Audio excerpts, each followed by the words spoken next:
ប្រជាពលរដ្ឋស្រែកអំពាវនាវករណីកាប់បំផ្លាញព្រៃលិចទឹកជំរកត្រីពងកូននៅភូមិដូនវាតឃុំកំពង់ហាវស្រុកកំពង់លែងខេត្តកំពង់ឆ្នាំងស្គាល់មុខអសញ្ញាច្បាស់ហើយហេតុអ្វីជនល្មើសនៅមានសេរីភាពចង់ឲ្យ ACU ចូលស៊ើបអង្កេត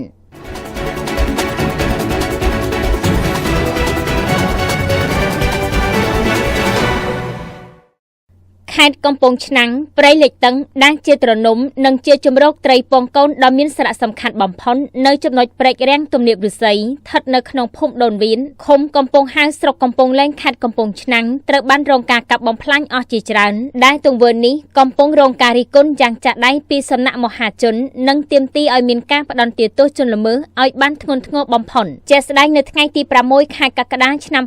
2026កន្លងទៅនេះកម្លាំងរដ្ឋបាលខេត្តកំពង់ឆ្នាំងអាជ្ញាធរស្រុកកំពង់លែងនិងជំនាញជលផលបានចុះទៅពិនិត្យផ្ទាល់ដល់ទីតាំងកើតហេតុនិងបានរកឃើញការកាប់បំផ្លាញព្រៃលិចទឹកយ៉ាងអនាធិបតេយ្យតាមរយៈការស៊ើបអង្កេតជាបន្តបន្ទាប់សមត្ថកិច្ចបានកំណត់អត្តសញ្ញាណជនល្មើសយ៉ាងច្បាស់ក្រឡែនស្គាល់អត្តសញ្ញាណជនល្មើសប៉ុន្តែនៅមានសេរីភាពតាមការបញ្ជាក់របស់លោកអភិបាលស្រុកកំពង់លែងនិងលោកនាយខណ្ឌជលផលកំពង់ឆ្នាំងបានឲ្យដឹងថាជនល្មើសដែលជាអ្នកកាប់បំផ្លាញព្រៃលិចទឹកនោះមានឈ្មោះមាសសុខុមភេទស្រីរស់នៅភូមិដូនវៀនឃុំកំពង់ហាវស្រុកកំពង់លែងសមត្ថកិច្ចក៏បានសាកសួរនិងកំពុងកសាងសំណុំរឿងបញ្ជូនទៅកាន់តុលាការផងដែរទោះជាយ៉ាងណាក៏ដោយអ្វីដែលធ្វើឲ្យមតិមហាជននិងប្រជាពលរដ្ឋក្នុងមូលដ្ឋានមានការងឿងឆ្ងល់និងមិនអស់ចិត្តនោះគឺហេតុអ្វីបានជាបទល្មើសជាក់ស្ដែងបំផ្លាញសម្បត្តិធម្មជាតិរបស់រដ្ឋវិនាសកម្មបែបនេះហើយស្គាល់ទាំងមុខសញ្ញាទៅហើយតែជនល្មើសរូបនេះនៅតែអាចដើរហើរនិងរស់នៅផ្ទះរបស់ខ្លួនយ៉ាងមានសេរីភាពទៅវិញ